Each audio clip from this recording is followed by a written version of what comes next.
Bhagavate Vasudevaya.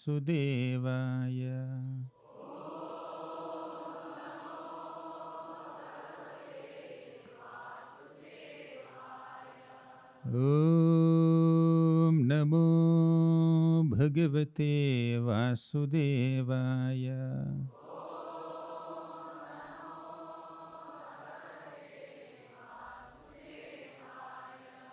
Om Namo Bhagavate Vasudevaya.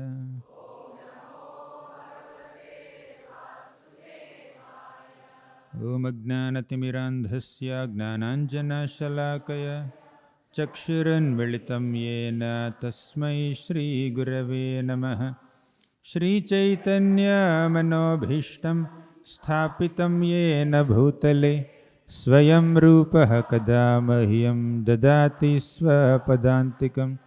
Vandeham Shri Guroh Shri Yutapadakamalam Shri Gurun Vaishnavamscha Shri Rupam Sagrajatam Sahagana Raghunathanvitam Tam Sajivam Sadvaitam Savadhutam Parijana Sahitam Krishna Chaitanya Devam Shri Radha Krishna Padan Sahagana Lalita Shri Vishakhanvitamscha He Krishna Karuna Sindho Deenabandho Jagatpate Gopesha Gopika Kanta Radha Kanta Namostute Tapta Kanchana Gaurangi Radhe Vrindavaneshwari Vrishabhanu Sute Devi Pranamami Haripriye Vancha Kalpatarubhyascha Kripa Sindhubhya Evacha Patitanam Pavanebhyo Vaishnavebhyo Namo Namaha. Nama Om Vishnupadaya Krishna Presthaya Bhutale Srimate Bhaktivedanta Swamin Iti Namine. Namaste Saraswati Devi Gauravani Pracharine Nirvishesha Sunyavadi Paschatya Deshatarine. Jai Shri Krishna Chaitanya Prabhu Nityananda Shri Advaita Gadadhara Shri Vasadi Gaura Bhakta Vrinda. Hare Krishna Krishna Krishna Hare Hare Hare Rama Rama Rama Hare Hare.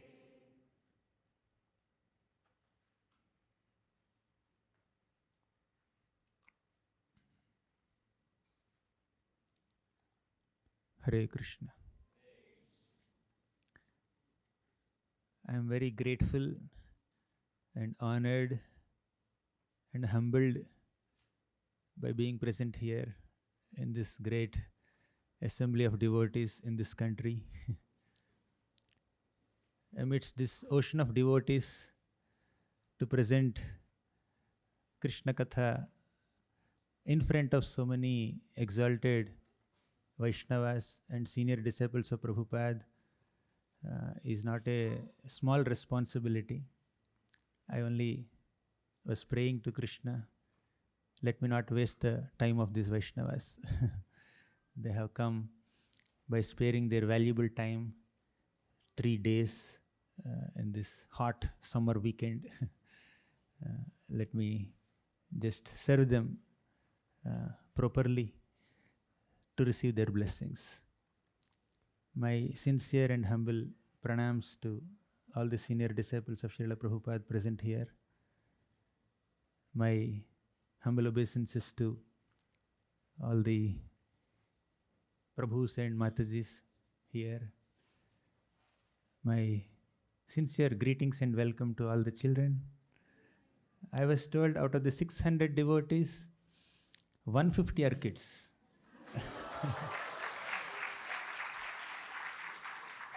1/4 of the audience is children. Amongst them, much younger children are about 50, 60. They are in the temple. About 100 kids are sitting here, I was told. I have been seeing some of them in different cities in the recent past, last couple of weeks. but now I am seeing them again here. Second visit. Thank you so much, children, Prabhujis, Matajis, Prabhupada disciples, everyone. And I still have the memories of last year's Rasa Cintamani. I was half asleep in that Rasa Cintamani in jet lag and other things. But I still remember Tere Kita Dha, Tere Kita Dha, Tere Kita Dha. The way His Grace Amarendra Prabhu described Krishna's dance and Kaliya's hoods is still resounding in my ears. I was sitting there and hearing. So he wrote this Tere Kita Dha in my notes also. I have my notes here. Last year Rasa Cintamani notes. So thank you so much. I am very, very grateful to be present here. Thank you so much, Amarendra Prabhu, for such a beautiful inaugural talk, setting our mood to hear Krishna Katha, and also giving the prelude to Govardhan Lila by presenting the conversation between Krishna and Nanda Maharaj in such a sweet manner, getting so many details from Anand Vrindavan Champu, Gopal Champu, and many other sources. So very grateful to you for your Katha and very eager to hear evening Katha and tomorrow's Katha. I primarily came here to hear, not to speak. Okay, but they have put me here as a humble servant. I am just honoring their request. I neither have the purity or capacity or even intent to speak, but I am just surrendering to the will of the Vaishnavas, and I need your blessings to do this service properly. So we were discussing what topic to present. Somehow we ended up Brahma Vimohana Lila. Last time it was Krishna Katha by Amarendra Prabhu and Gauranga Katha by me. This time it was supposed to be a swap, but somehow Amarendra Prabhu's heart is so pulled towards the Krishna's pastimes, and we both ended up in Krishna Lila only. Of course, we'll touch Gaur Lila also as the discussion takes us ahead.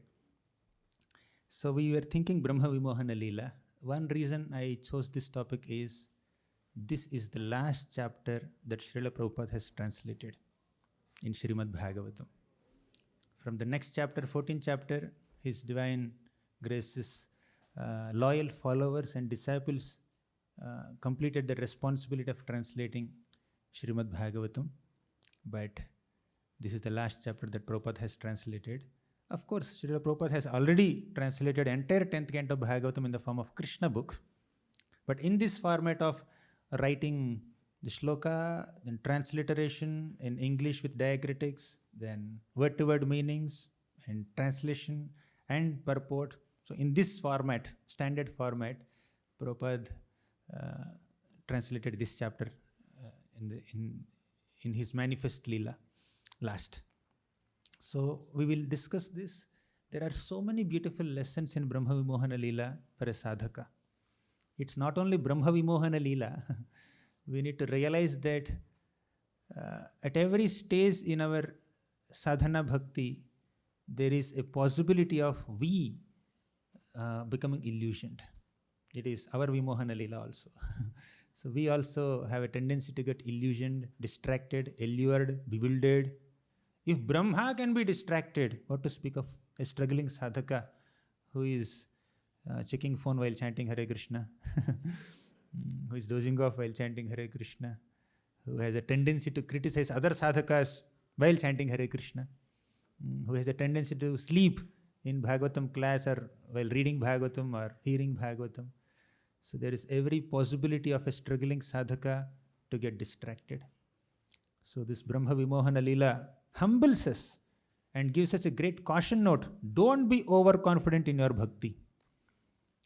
However seasoned you may be, however experienced we may be in practicing bhakti, there is every possibility of getting distracted.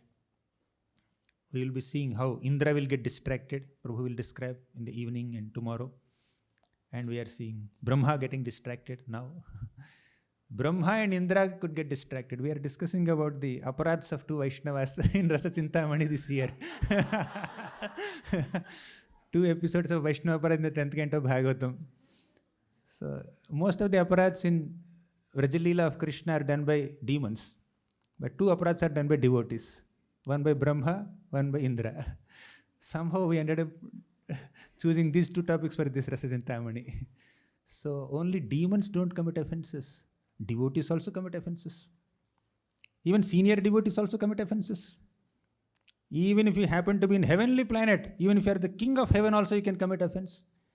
Even if you are the creator of the universe also, there is a possibility of committing offenses to Krishna, to the devotees of Krishna. How can we be overconfident? So these two episodes of 10th Canto Bhagavatam are supposed to humble us and make us more cautious in our practice of sadhana bhakti. Because one of the greatest obstacles in our bhakti is not just distraction in our chanting, not just distraction in our hearing. Of course, they are obstacles, but one of the greatest obstacles, one of the foremost and first obstacle in bhakti is offending Vaishnavas. So offenses. So Indra committed an offense, not to just one Vaishnav, to all the Vaishnavas, towards all the exalted devotees of Krishna in Vrindavan Dham, in Krishna's personal presence. Indra committed offense. Indra criticized the Vrajavasis. Indra criticized Krishna. Vachalam balisham stabdham agnam panditamaninam. So he was criticizing Krishna. He was criticizing Vrajavasis. These Vrajavasis are so proud. They are doing Deva Helanam. These Vrajavasis are so proud that they are deriding the authority of Devatas over them. They are disregarding our power, our influence. So Indra committed an offense, but somehow Indra's offense gave an opportunity to all the Vrajavasis to spend one full week with Krishna, isn't it? In the Brihad Bhagavatamrita, Brahma compares his own offense with Indra's offense.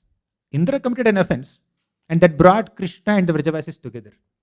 And I committed an offense, and I separated Krishna and the Vrajavasis for one full year. Isn't it? So Brahma considers his offense more grave compared to Indra's offense. Although Indra never intended to serve Vrajavasis by bringing them closer to Krishna for 1 week, but somehow by Krishna's intervention, that offense committed by Indra became like a memorable episode, memorable 1 week in the life of Vrajavasis for all time to come. But in Brahma's case, Brahma separated Krishna and his beloved Gopa friends for 1 year. He considers his offense very grave. So whether it is small offense or big offense is a great obstacle in bhakti. Whether we are senior devotee or junior devotee, Bhulokavasi or Svargalokavasi or Satyalokavasi, there is a possibility of getting distracted. There is a possibility of getting allured by Maya. So we are going to discuss that. Now, in the 12th canto of Srimad Bhagavatam, there is a beautiful shloka. Samsara sindhumati dustara mutti tirshor nanyah plavo bhagavatah purushottamasya Lila Katha Nishevanam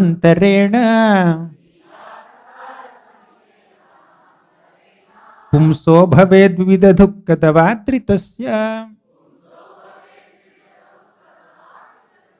Samsara sindhu matidustara muttitirsho. We are all in samsara sindhu. Sindhu means ocean. Samsara sindhu is this ocean of material existence. Atidustaram, very difficult to surpass this ocean of material existence, right? And we, caught up in this material existence, we are experiencing so many dukkhas. Vividha dukkha davardritasya. Vividha means multifarious. Dukkha means distresses. So many distresses, varieties of distresses, financial problems, health problems, relationship problems, climate problems, COVID problems, so many problems. Vividha dukkha, all flavors of distresses. Dava, davagnani means this being caught up in this, all these distresses is like being caught up in a forest fire. Ardritasya, we are anxious, we are we are suffering. Vividha dukkha davadritasya. But what is the mm, possibility of crossing over this material existence? Uttitirshor. What is the way of overcoming these distresses and crossing this ocean of material existence? Nanyah plavo bhagavatah purushottabasya. Na anyah plavo means there is no other boat. Only a strong boat can help us cross over this material existence. And the one and only boat is Lila Katha Rasa Nishevanam. Lila Katha Rasa Nishevanam. Please relish the rasa of all the Lila Kathas of Krishna. Krishna performed so many beautiful, enchanting Leelas, especially in Vrindavan. And when you relish the rasa of all these Leelas, when you relish the sweet descriptions of all these Leelas, when you also learn from all the beautiful lessons that these Leelas are teaching us, then we will be able to cross over the material existence. Lila katharasa nishevanamantarena pumso bhaved vidhadukadavardritasya. So this 12th canto shloka teaches us that please take shelter of Krishna Katha. Please take shelter of Hari Katha sincerely. That will take us across this ocean of material existence. All other things will not. When we immerse our minds in chanting the holy names of Krishna, when we absorb our consciousness in the pure nectarian descriptions of Krishna's Leelas, of course, Vraja Leelas. So, that absorption, that dedication, that sincerity in Shravanam and Kirtanam will help us cross over this material ocean. So, in the Rasa Cintamani, we are trying to do this. Lila Katha Rasa Nishevanam. Lila Katha Rasa Nishevanam. Let's relish the rasa of all these Lila Kathas, Govardhan Lila and Brahma Vimohana Lila. I definitely have to appreciate and congratulate all the youth who made these beautiful dioramas and pictures and cutouts for both the Leelas. One darshan is closed, another darshan came up now. Now evening, one more darshan. Govardhan is hiding behind Brahma Vimohana Lila now. Right? Thank you. I was told by Krishna Kanta Prabhu that youth are very enthusiastic to decorate this whole hall. There are clouds here, drops falling. Where are thunderbolts? Very beautifully decorated. Thanks to all the children and youth who decorated this.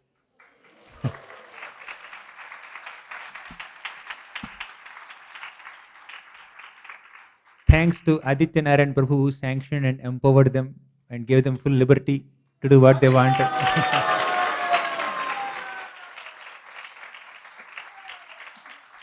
Wherever he is, I offer my humble obeisances.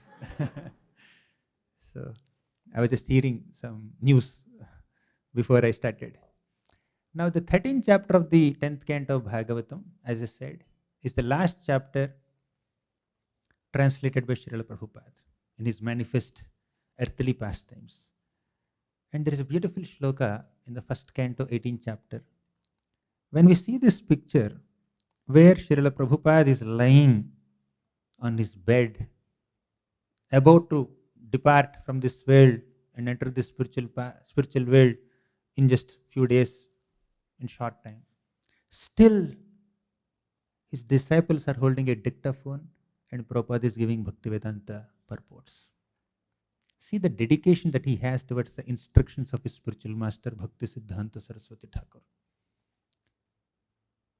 His guru told him to preach in English language and present this Vedic literature in a language that the whole world can understand.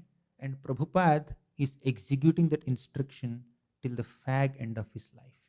Of course, he continues to live through his purports, even till date. but during his manifest Leelas, even till his last days, he is doing the seva of translating Srimad Bhagavatam. So, the shloka is, Nottama shloka vartanam jushatam tat kathamritam syat sambhramonta kalepi smaratam tat padambujam na uttama shloka vartanam jushatam tat kathamritam. One who is accustomed to relish the nectarian narrations of Krishna throughout one's life. Jushatam tat kathamritam, one who is dedicated to drink the nectar of Krishna Katha through one's ear holes for whole life. Such people will not be bewildered. We are discussing Brahma Vimohana Lila, and we are also discussing the process of not getting bewildered. What protects us from the allurements of Maya? What protects us from being bewildered by all the temptations and tribulations presented by this material nature? This one. Smaratam tat padambujam, then jushatam tat kathamritam. When we are relishing Krishna kathamrita, that will protect us from bewilderment even at the time of death. Generally, at the time of death, when we are dying, many people meditate on the unfulfilled desires. Oh, I wanted to see my granddaughter getting married. I could not. My home is only 2 floors. I always wanted to live in the 3rd floor. The 3rd floor is pending. Or I wanted promotion, but somehow this disease came up and I'm leaving soon. So there are so many unfulfilled desires, and people meditate on those unfulfilled desires in their last days. And to fulfill those desires, they have to take another birth after an episode of suffering in hell. But one who is accustomed to prioritizing Krishna Katha and hearing Krishna Katha on a regular basis, Doshatam Tat Kathamritam, such people, Syat Sambhramo Antakalepi. Even in Antakala, even at the time of death, no Sambhrama, no confusion, no bewilderment, no distraction. With complete focus, they remember Krishna's lotus feet. Smaratam Tat Padambujam. Smaratam Tat Padambujam. With clear consciousness, they will be able to meditate on the lotus feet of Krishna at the time of death to the degree they relished Krishna Kathamritam throughout the life. Antakale cha mameva sparan muktva kalevaram is not so easy. For that, for 8.5, formula 8.5, what is that? Antakale cha mameva, Bhagavad Gita 8.5. For Antakale cha mameva sparan muktva kalevaram to happen, we need to follow 8.7. What is 8.7? Bhagavad Gita. Tasmat sarveshu kaleshu mamanusmara yudhyacha mayyarpita mano buddhir mame vaishyasya samshayah. Tasmat sarveshu kaleshu, at all times practice remembering Krishna. Mam anusmara. Remember Krishna. Of course, yudhyacha. You perform your duties also. Arjuna was a warrior, he has to fight. Your children, you have to study. You have to go to school and study. And your parents, they have to go to jobs. You do your duties. Whichever varna you belong to, whichever ashram you belong to, you perform your duties. Jnane prayasa udapasya namanta yeva jivanti sanmukharitam bhavadiya vartha sthane sthitah. Continue to do what you are doing. But practice remembering Krishna. And that remembrance of Krishna is possible by hearing about Krishna. If you don't hear about Krishna, if you don't practice remembering Krishna, what happens is Sambhramo Antakalepi. At the time of death, we will think of so many things. Yamyam vapi smaran bhavam. If we don't follow 8.7 formula, 8.5 will not manifest in our life. 8.6 will manifest.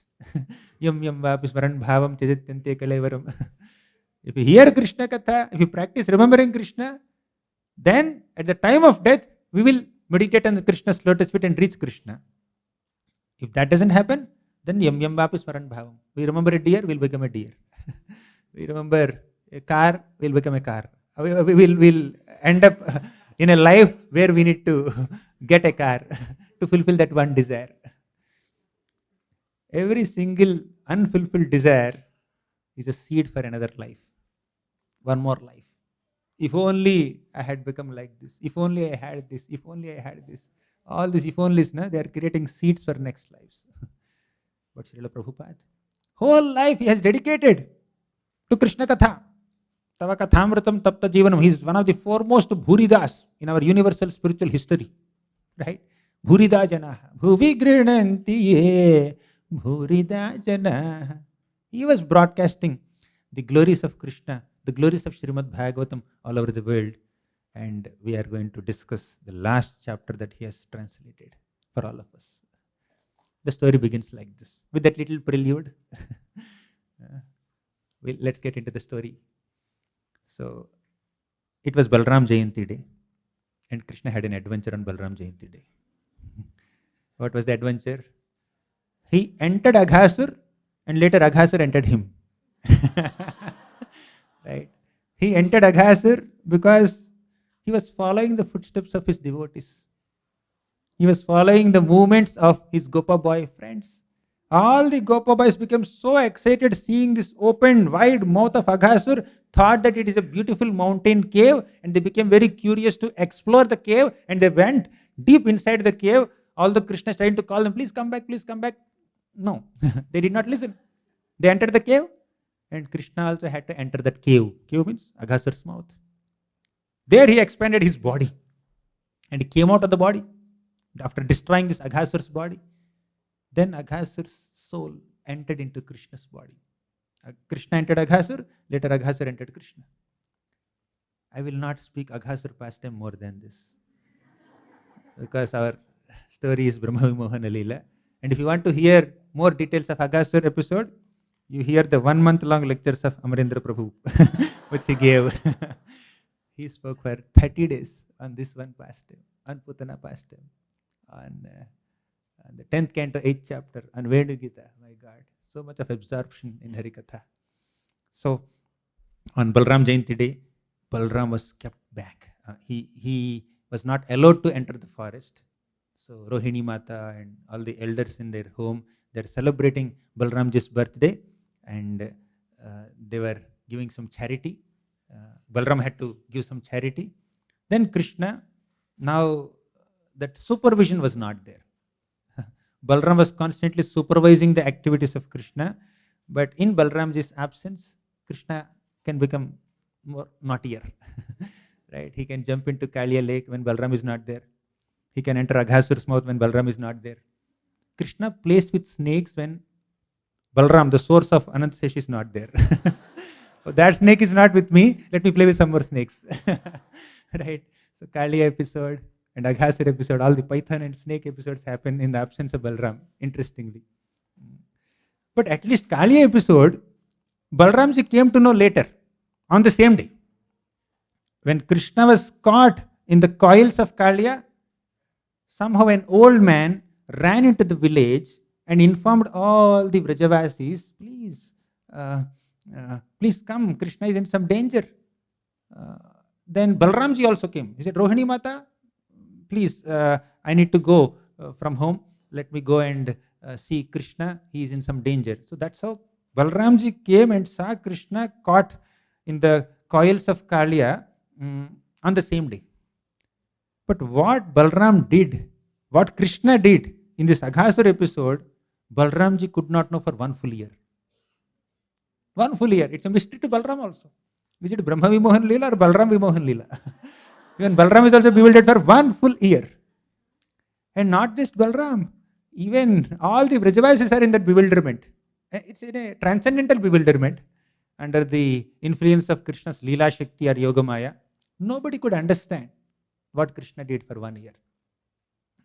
So after this episode, all these boys, these young boys, whenever some Leela happens, they immediately come back home and they inform their parents. All the little Gopa boys, they come back to their in the evening and they inform their father and mother, you know, my dear father, Krishna was swallowed by a great crane. Initially we thought that it's like a white mountain, some Kailasha mountain manifested in Vraja. We thought like that. But it's not a mountain, it's a crane. And that crane came and swallowed Krishna. And Krishna entered the mouth and we all fainted. But after some time we realized that Krishna came out of the mouth and he bifurcated the beak of Bakasur and killed him.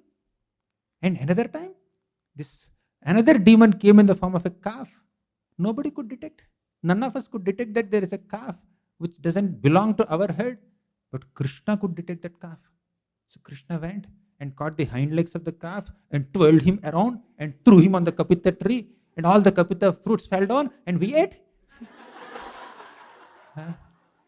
With the weight of that body of this Vatsasur, so many kapita fruits fell down and we ate. So like that, all these little boys, 3-4-year-old boys, they would narrate all the demon killing pastimes of Krishna in the evening.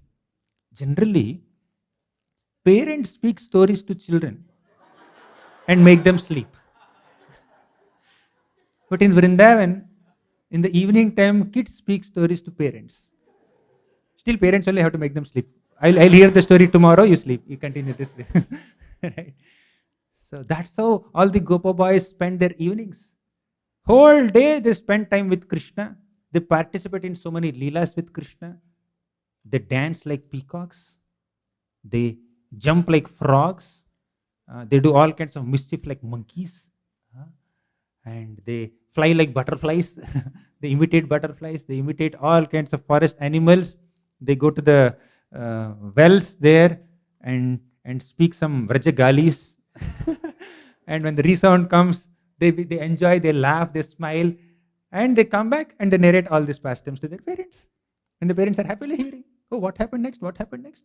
While dressing the kids, while bathing the kids, while feeding these little morsels of food into their mouths, all these mothers are hearing this Krishna Katha spoken by these little boys. All the fathers are hearing Krishna Katha spoken by these little boys. That's how Vrindavan evenings are. Sometimes these boys, they miss Krishna so much. So in the evening time, when they come back, Krishna has to go to Nanda Maharaj's home. Yashoda Mata is waiting there along with Rohini Mata with an arti plate to receive Krishna. She shows that arti to every limb of Krishna's body and embraces Krishna. And sometimes she's confused. She's bewildered. Yashoda Vimohana. What is the source of her confusion? She thinks, Krishna, where should I hide you? Every day morning I'm sending you to the forest. That moment is like my heart is leaving me. My soul is leaving me. My life is leaving me. I wait for this moment of receiving you back at home in the evening. Now she embraces Krishna, kisses Krishna, does arti to Krishna, and she says, where should I hide you? Should I put you in my heart? Should I put you in my belly back? Should I take you back into my belly? I want to hold you in my belly. I don't want to leave you anywhere. So like that, Yashoda Mata is taking over. Now she missed Krishna whole day, from morning to evening. Now it is Yashoda Mata's turn to serve Krishna, feed Krishna, bathe Krishna, dress Krishna, decorate Krishna, feed him and make him sleep, and whole night spend time with Krishna. But the Gopa boys, they are in imminent separation.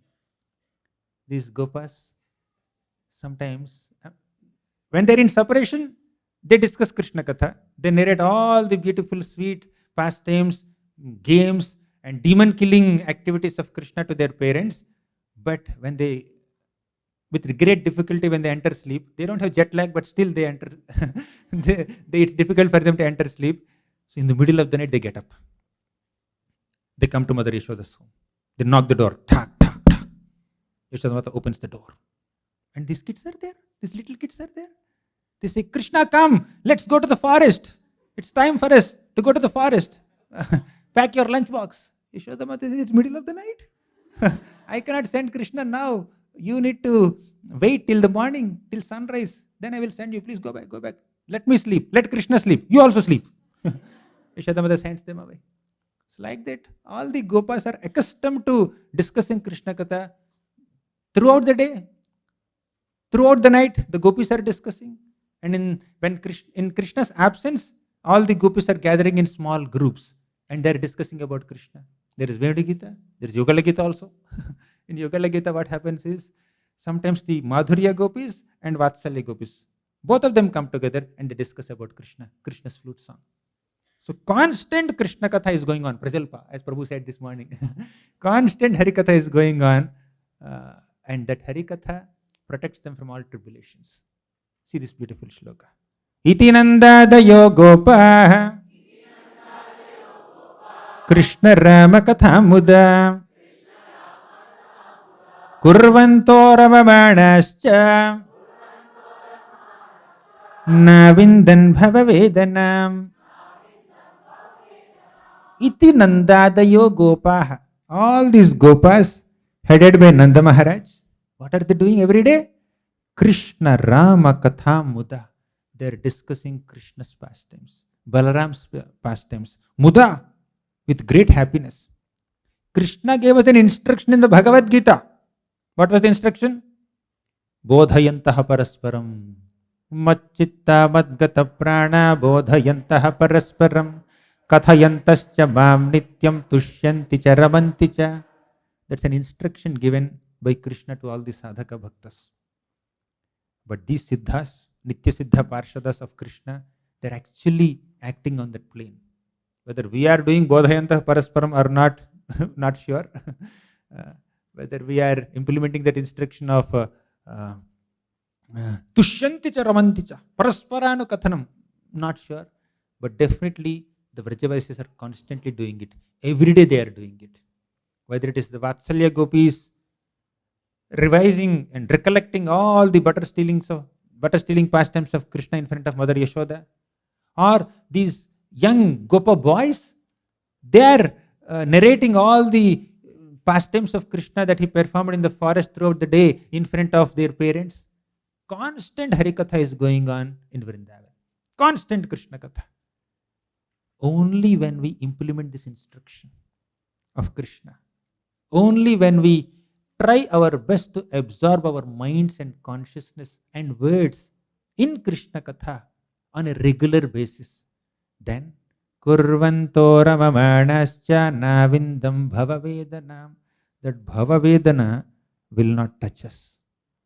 Navindam Bhava Vedana means one who is accustomed to enjoy Krishna Katha, relish Krishna Katha, they don't experience material tribulations. They exist, but they don't affect us. Devotees are not overwhelmed by material tribulations to the degree they absorb their minds in Krishna Katha. This is not only for sadhakas. Even in Vrindavan also, every single day, some demon is coming and attacking the peace of Vrindavan. Every day. Some demon is coming and attacking the Vrajavasis, Krishna, Balaram, and the peace of Vrindavan is disturbed. Aghasur, Vatsasur, Vyomasur, Arishtasur, Putana, oh my God. Tranavarta, Keshi, Vyomasur, so many are coming and disturbing the peace of Vrindavan. But see what the Bhagavatam line says. Navindam Bhavavedanam. They are not experiencing any distress. Now these parents are sending their kids into the forest every day in the morning. Not sure whether they will return or not. So every day some demon is attacking. How insecure is that ambience? In such intense ambience of insecurity, fear, these people, Vrajavasis, are happy. They are unaffected. They are never overwhelmed. What gives them so much of hope, solace, confidence? How is it even possible? See, yesterday one demon attacked Krishna in the forest. And all the Vrajavasis came to know, Nanda Maharaj came to know, Yashoda Mata also came to know.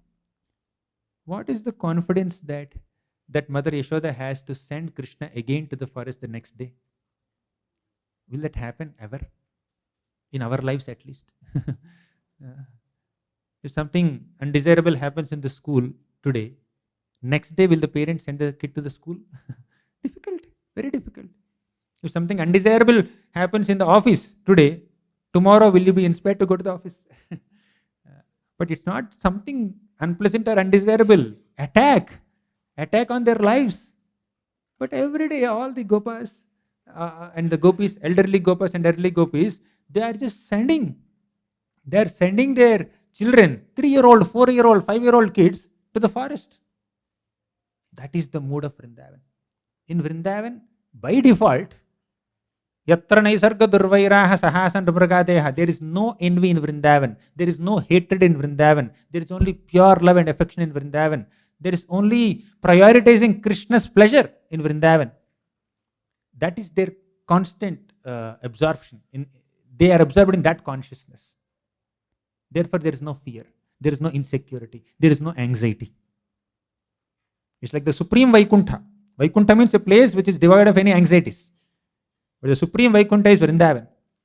But in this Bhoma Vrindavan, there are calamities every day.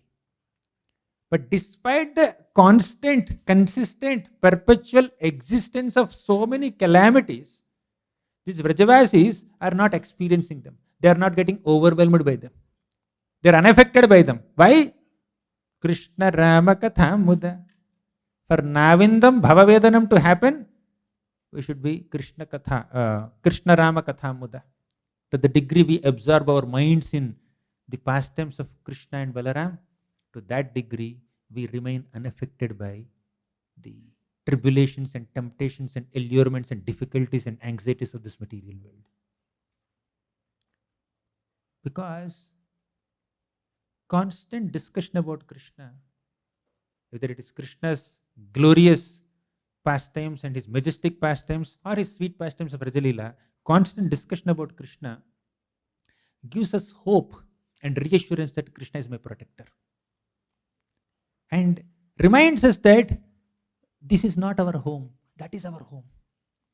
The more we discuss about Krishna's Vrindavan pastimes or any other beautiful pastimes of Krishna, the more we are dwelling our consciousness in the spiritual world. Oh, the master of the spiritual world, Krishna, has his own abode. In the abode, such sweet pastimes happen. And I have an opportunity to go to that abode. So even if something happens in this abode, this material abode, doesn't matter, it's okay. We become detached. We don't take it so seriously. We don't get overwhelmed, right? So to not become overwhelmed or to remain unaffected or to remain aloof of all these material tribulations, we need to constantly hear Krishna Katha. We need to regularly hear Krishna Katha. Only that regular absorption in Krishna Katha, Krishna's glories, Krishna's pastimes, Krishna's Nama, Rupa, Guna, Lila will help us rise above this material consciousness, will make us remain unaffected by material tribulations. So these people, Vrajavasis, they're constantly discussing about Krishna and Balaram. Now let's see what Prabhupada says here. Vyasadeva has given this literature so that everyone may understand one's transcendental position simply by discussing Bhagavata Katha. So Vyasadeva gave us this, Prabhupada quotes this slokas from first canto, fourth chapter. Yasyam Vaisruyamanayam Krishne Paramapurushe Anarthopashamam Sakshat Bhakti Yoga Madhokshaje. So after quoting the slokas, Prabhupada writes in the purport, Vyasadeva has given this literature so that everyone may understand one's transcendental position simply by discussing Bhagavata Katha. The more we discuss Bhagavata Katha, the more we realize that we are transcendental to these bodies, transcendental to this world. We become aware of or become conscious of our own spiritual existence. We will not be overwhelmed by our material existence now. I may be a man or a woman or an Indian or an American or a brahmachari or a grahastha in this world, but that's temporary. That's temporary. To become aware of our own transient condition at this moment, we need to discuss Bhagavad Katha more. And even at the present moment, everyone, everywhere can be happy and free from material tribulations by following Srimad Bhagavatam. We can be happy and we are freed from all the Bhava Vedana by discussing Srimad Bhagavatam. There is no need of austerities and penances, which in this age are very difficult to perform. Sri Chaitanya Mahaprabhu has therefore declared, Sarvatma Snapanam Param Vijayate Sri Krishna Sankirtanam. By our Krishna consciousness movement, we are trying to distribute Srimad Bhagavatam so that anyone in any part of this world can be absorbed in the Krishna consciousness movement by chanting and hearing about the activities of Krishna and be free from all material tribulations. Prabhupada adds distribution of Bhagavatam also here. What is the target this year? I don't know. 100,008 Bhagavatam sets. Hari Hari. And by distributing so many sets of Srimad Bhagavatam and also distributing what is there inside those sets, the message of Krishna consciousness, we are helping people free from material tribulations, and we are helping ourselves also to become aloof from material tribulations. We cannot stop rain, but we can take an umbrella. You cannot stop heat, but you can take fans. I can see so many fans here. You cannot stop heat, but you have fans to do like this. Right? Similarly, we cannot undo the nature of this material world. We cannot stop the tribulations in this world, but we can remain aloof. We can remain, not get overwhelmed by these difficulties to the degree we hear Krishna Katha. So now let's get into the pastime. We briefly saw Aghasur episode. And after Aghasur episode, all these boys, Gopa boys, they are supposed to come back to homes and discuss about these pastimes to their parents, right? That's what we discussed so far. All these Gopa boys, after having witnessed Krishna's demon killing pastimes every day, they would come back and give a long report to their parents. They will narrate. Krishna must have killed the demon in 5 minutes or 10 minutes. But hundreds and thousands of boys are narrating this 5-10 minutes of pastime to their parents for hours together till they sleep. Right? They have their own perspective. Each boy relishes one facet of that pastime, one mood of that, one angle of that pastime. Probably when Krishna is killing a demon, one boy standing there must have seen that killing from that angle. Another boy is here, he must have seen from this angle. Another boy is there, he must have seen from that angle. Maybe one boy is sitting on the tree and they must have seen from that angle. Everybody is discussing their own angle, their own perspective, their own lesson. Thus Krishna Katha becomes unlimited. So Hari Katha is done by the Gopa boys. And the audience for their Katha is their own parents. But somehow that Hari Katha did not happen after Krishna killed Aghasur. It happened only after 1 year. After 1 year only these boys started narrating these pastimes. Aghasur pastime to their parents. So Parikshit Maharaj became very curious. He asked, "Oh, Sukadeva Goswami, thank you so much for narrating all these beautiful Leelas, Krishna's Vraja Leelas. I have a question." What's the question? Why did these Gopa boys take 1 full year to narrate Aghasura Vadha Leela? Why did they not narrate this pastime to their parents on the very same day? Why there is 1 year gap? Can you please explain? That's the seed of Brahma Vimohana Leela. That question. And by the way, just to have a little detour, once Narada Muni had a podcast with Krishna in Dwaraka about Vrindavan. Okay. Then Krishna revealed his heart to Narada Muni. He said, "Narada Muni, of all my devotees at all places, Vrajavasis are my favorite devotees. All my devotees love me, serve me, but the way Vrajavasis serve me, the way Vrajavasis love me is unparalleled. They are my best devotees. And my interactions with the Vrajavasis, my pastimes with the Vrajavasis are not easily understood by many people. They cannot be described by so many people. Very rarely, some rare soul will have the capacity or ability or inspiration to describe my Vraja Leelas. And let me predict now, in future, one devotee of mine will elaborately describe my Vrindavan pastimes. And that devotee is Sukadeva Goswami.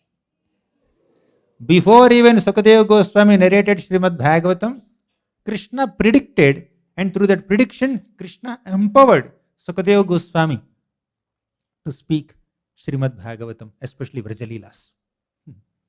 Sukadeva Goswami is that empowered speaker of Krishna's Vrindavan pastimes. Krishna personally mentioned this to Narada Muni. It comes somewhere in Brihad Bhagavatamrita, 7th chapter of 1st volume, 7th or 6th, I think 7th chapter. 7th chapter, towards the end, climax. So Sukadeva Goswami is that empowered speaker. Although Vyasadeva wrote these pastimes, and he also taught these pastimes to his son Sukadeva Goswami.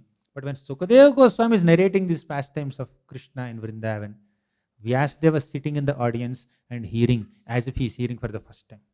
He did not say, I only wrote. I only taught him. I wrote and taught. He was not thinking like that. He is like, Gurum Munina. You know that shloka? Yahasvanubhavamakila shruti saramekam adhyatma deepamatitir tamondham samsarinam karunayah purana guhyam tam vyasa sunumupayami gurum munina. Yahasvanubhavamakila shruti saramekam. After having personally experienced, assimilated, absorbed and realized all these pastimes of Krishna, out of his compassion, Sukadeva Goswami is narrating these pastimes, especially Vrajalilas. After having been personally empowered by Krishna, Sukadeva Goswami is narrating these pastimes. And Gurum Muninam, his guru, Vyasadeva, is sitting in Sukadeva Goswami's class and hearing as if he is hearing for the first time. And his Parama Guru, Narada Muni, was sitting in Sukadeva Goswami's class and hearing as if he is hearing for the first time. That's Sukadeva Goswami, empowered representative of Krishna, empowered speaker of Srimad Bhagavatam. Now, that Sukadeva Goswami is being questioned by Parikshit Maharaj. Parikshit Maharaj asks, Sukadeva Goswami, can you please tell me this? Very important point. Why did the Gopa boys take 1 full year to narrate Aghasur pastime? And after asking this question, Parikshit Maharaj acknowledges his own good fortune of being the student of Sukadeva Goswami. Parikshit Maharaj was sitting in the audience and says, Sukadeva Goswami, you are very, very fortunate. Vayam dhanyatama loke guropi kshatra bandhava vayam pibamo muhustatva punyam krishna kathamritam.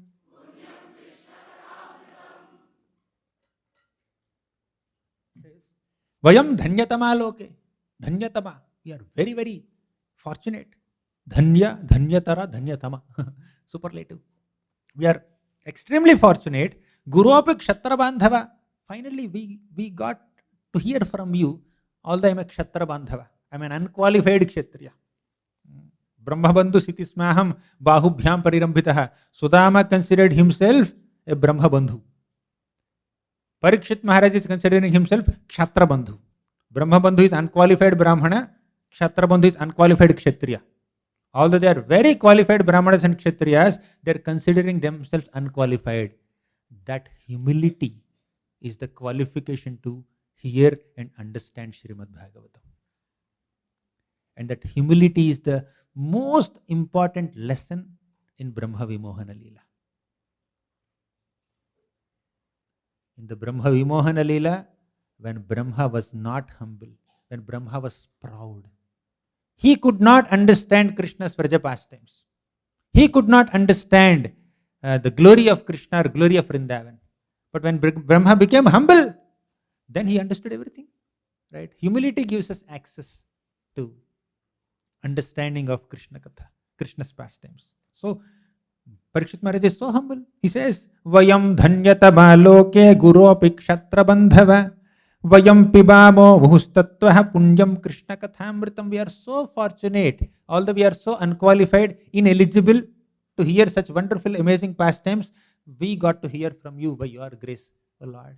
So we should think that I am not qualified to receive this knowledge, but they are merciful enough to reveal this knowledge. Guru is merciful to reveal this knowledge of Bhagavatam. It's not that disciple thinks of himself qualified enough to receive that knowledge. Although we have no qualification to receive, they have the compassion to reveal. And that revelation is our qualification. Their compassion is our qualification. Not that we are qualified. We should never think that we are qualified to hear 10th canto pastimes. We are qualified to hear all the finer nuances of Vraja Leelas. We are not qualified. By Prabhupada's grace, by Sukadeva Goswami's grace, by Vyasadeva's grace, we are given some access to it. Otherwise, where is qualification? If Parikshit himself the foremost student of Sukadeva Goswami, if he thinks of himself unqualified, what to speak of us, right? So, Parikshit Maharaj is going to die in few days. He had 1 week to live. Within 1 week, by the time 10th canto, 13th chapter came, maybe I don't know exactly how many days, 3 days, 4 days, 5 days, some majority, half of his time is passed. Within just couple of days, he's going to depart from this world. But it's very curious why the Gopa boys took 1 full year to narrate Aghasur pastime. Sukadeva Goswami narrated already, right? Sukadeva Goswami narrated Aghasur pastime, so Parikshit Maharaj heard. But why is he so curious when these Gopa boys narrated this pastime to their parents? He's so curious about that.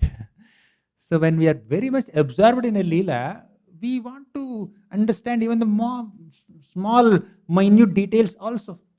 That attention to details is a symptom of love and affection, right? So Parikshit Maharaj is not thinking that, anyways, I heard the pastime. Sukadeva Goswami narrated it. Next pastime. Okay, what's next? What's the next chapter? I keep doing that in Bhakti Shastri, Bhakti Vaibhav classes, courses. We have to do that. But Parikshit Maharaj is not like that. Although he has only few days to live, but still, Parikshit Maharaj is curious. I want to know why there is 1 year gap. Because he understands what truly matters. What is more important for me to understand now? Not that when his Takshaka is going to come, what will happen after he bites me. That's not the mood.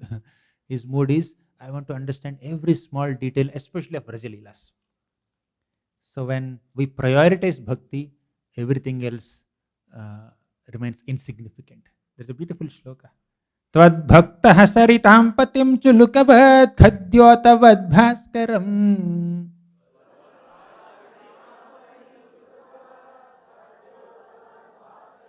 Tvad bhakta hasaritam patim chulukavad khadyotavad bhaskaram.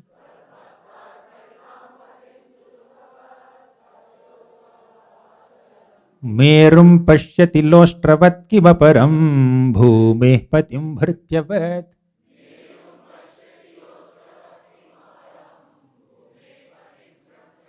Cintaratna chayam shila sakalavat kalpadrumam kashthavat.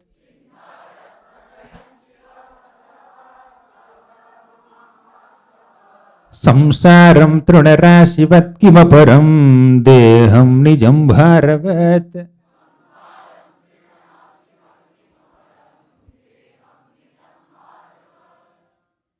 Sorry for delaying Brahma Vimohana Lila.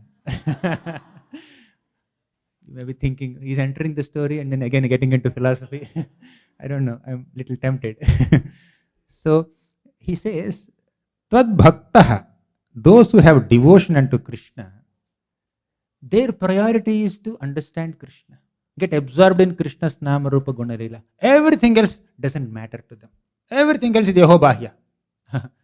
See, Saritam Patim Chulukavat. What is Saritam Pati? Sarita means river. Saritampati is king of rivers or the ocean, right?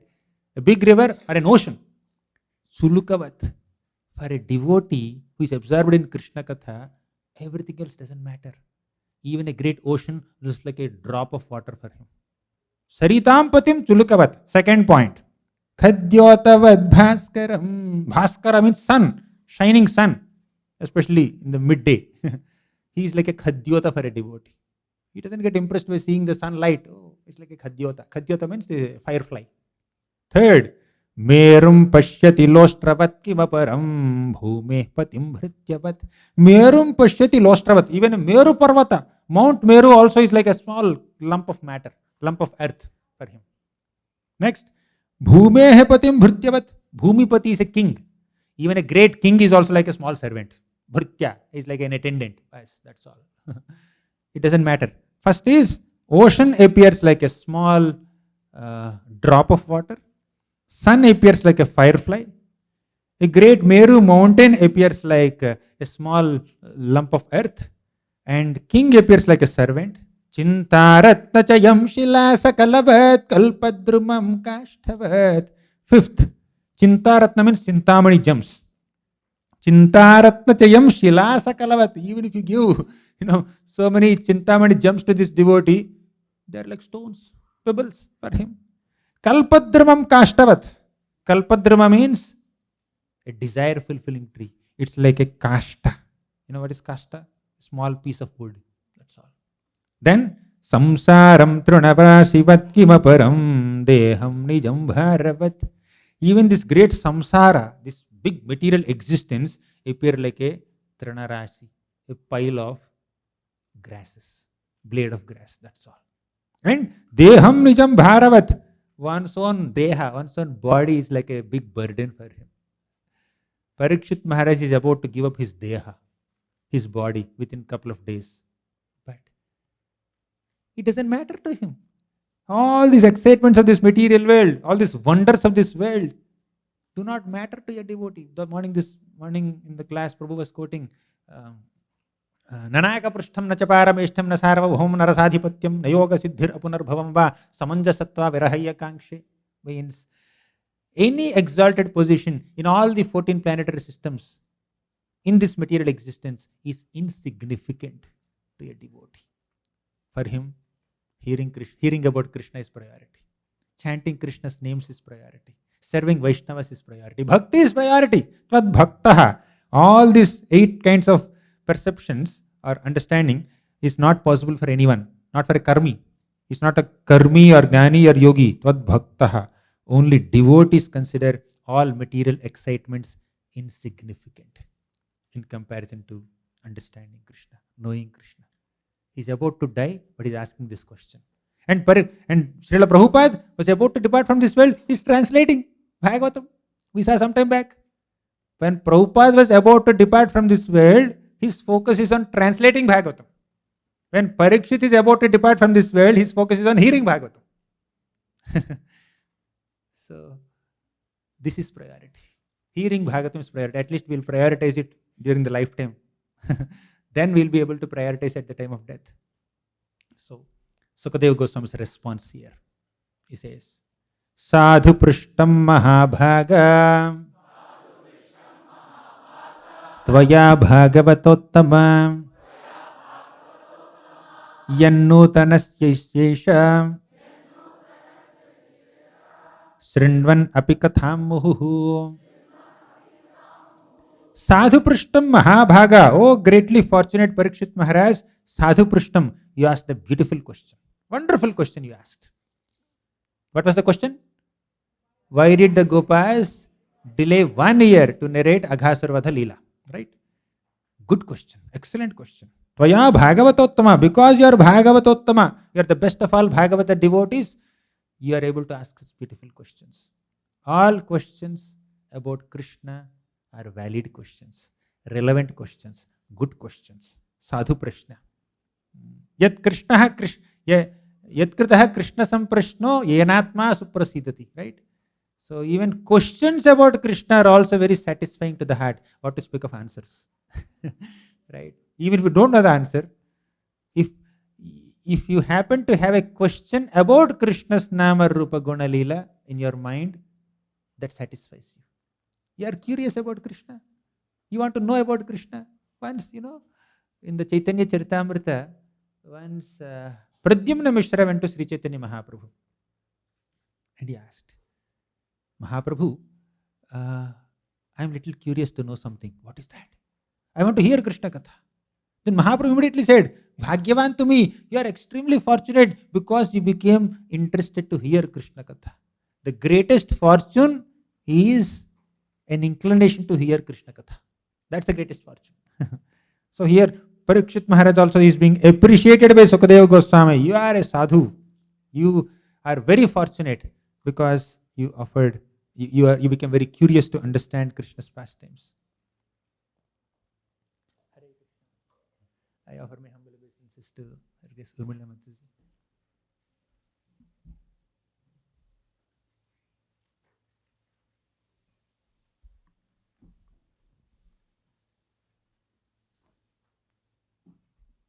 Hare Krishna. So Parikshit Maharaj is appreciating the question of, Sukadeva Goswami is appreciating the question of Srila Parikshit Maharaj. He says, Nityam Navanavayam Manam. Prabhupada comments on this purport. Even though advanced devotees hear continually about the Lord for years, they still feel that these topics are coming to them as newer and fresher. Therefore, such devotees cannot give up hearing of the pastimes of Lord Krishna. How many of you heard Govardhan Lila in your life so far? How many? Kids are also raising. Kids are raising hands more. How many of you heard Brahma Vimohana Lila? More than once. More than twice. How many of you heard Kaliya Lila? Still 600 devotees came here to hear the same stories that we already have heard and probably narrated also several times. That's the power of Krishna Katha. The more we hear, the newer are the perspectives. Now you see there is a diamond or a small prism, you see. You take that prism and then start moving it under sunlight. So many colorful rays come out of it, right? So you keep seeing it in multiple angles, you will see multiple colors. Similarly, every shloka of Srimad Bhagavatam, every pastime of Srimad Bhagavatam will reveal newer and newer meanings, newer and newer insights to us when we hear them repeatedly. Same pastime is being spoken, is being heard hundreds of times, thousands of times. Every Kartik, we hear Damodar Lila. We hear Govardhan Lila. Every Kartik. But next Kartik, we are ready to hear it again, to speak again. Right? And in fact, all these pastimes are meant to attract our consciousness towards Krishna. Iti driksvalila bhirananda kunde svaghosham nimajjantam akyapayantam tadiyeshitagneshu bhaktarjitatvam punah prematastam shatavritti vande. Iti driksvalilabhir ananda kunde. By performing these beautiful pastimes, what is Krishna doing? Svaghosham nimajjantam akhyapayantam. He is immersing his devotees in pools of ecstasy. Ananda Kunda is pools of ecstasy or lakes of bliss. Krishna is immersing all his devotees in pools of ecstasy by performing these pastimes. And the more we hear them, the more we relish them, the more we become Krishna conscious. Now, Sukadeva Goswami further says, Satamayam sarabhritam nisargo